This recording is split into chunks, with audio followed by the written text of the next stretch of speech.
이 17쪽입니다.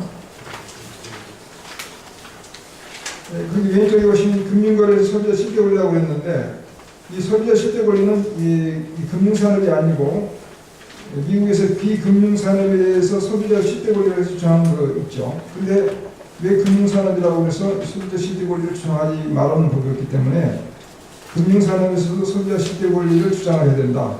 이것이 적극적으로 찾을 수 있도록 우리가 운동을 해야 한다고 볼 수 있고요. 그 다음에 금융거래뿐만 아니라 금융대부분에 있어서도 기획운동의 금융 혜택을 누릴 권리가 있고 금융소유로부터 자유로울 권리가 있기 때문에 이러한 권리도 적극적으로 주장을 해야 한다. 이렇게 볼 수가 있습니다.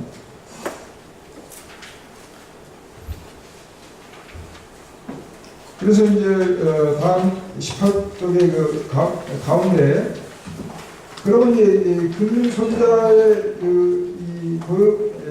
이익을 살리기 위해서는 금융기관들이 이제 그 사회적 책임이 있는데 그 사회적 책임이라는 것이 뭐냐 했을 때 네 가지를 저는 들었습니다. 첫째는 고객을 공정하게 대우할 책임이 있다.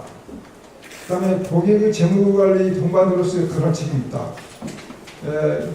이러기 위해서는 이 고객의 금융수요를 정확히 파악하고 이를 충족하기 위한 노력을 극대화해야 된다 이런 얘기죠. 그러니까 현재 그 세계적으로 일어나는 글로벌 금융위기도 제 생각에는 그렇습니다. 그게 여기 세계적인 글로벌 금융위기의 징조라는 것이 제가 보기에는 1980년대부터 있었다고 생각합니다. 1980년부터 있었는데, 그러니까 은행에는 돈이 넘쳐나는데 이게 소위 대출할 게 없기 때문에 자꾸 작은 용표를 찾다 보니까 이런 게 문제가 됐고, 이게 돈이 넘쳐나는 이유가 뭐냐면 이제 연금이라든지 이런 것이 굉장히 이렇게 많이 증가가 되니까. 그런데 이제 이 금융기관들이 자꾸 과거의 관행대로 하다 보니까 돈을 대출할 수가 없는 거죠. 그러니까 자꾸 이제 자본시장 쪽으로 가가지고 자본시장을 믿다 보니까 전체적으로 중개 기능이 마비되는 이런 현상을 보내지 않았나 이렇게 생각이 들어요. 그래서 소위 금융기관들이 중개 기능을 제대로 하지 못해서 그 결과가 이제 최근에 일어난 어떤 그 세계적인 금융위기다. 저는 이렇게 생각을 하고 있습니다. 그 다음에 이제 고객의 경제 지위를 향상시킬 책임.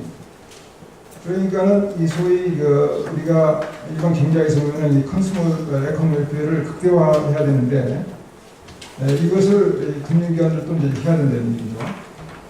그 다음에 이제 이 금융의 균등적 배분을 실현할 책임 이런 문제가 있습니다. 그런데 소위 이 금융산업에서의 그 시장 실패 문제가 저는 상당히 심각하다고 생각합니다. 심각하기 때문에 어떤 의미에서는 이 정부가 사실 금융산업을 하는 것이 맞을 수도 있다 이런 생각이 들고 있습니다. 근데 만약 금융기관들이 이러한 업무를 한다 그러면 상당히 자기 자신들이 그 시장 실패의 요인을 충분히 파악을 해가지고 자기의 사회적 책임을 다해야만 이것이 이 금융기관들이 소위 자기 자신이 그 정부의 어떤 그런 개입 없이 어떤 금융산업을 영위할 수 있다 이렇게 생각이 됩니다.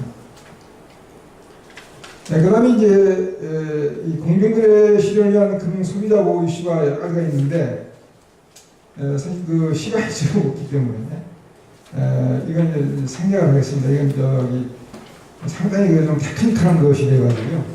사실 재미도 없고 저는 생략을 하도록 하겠습니다. 감사합니다.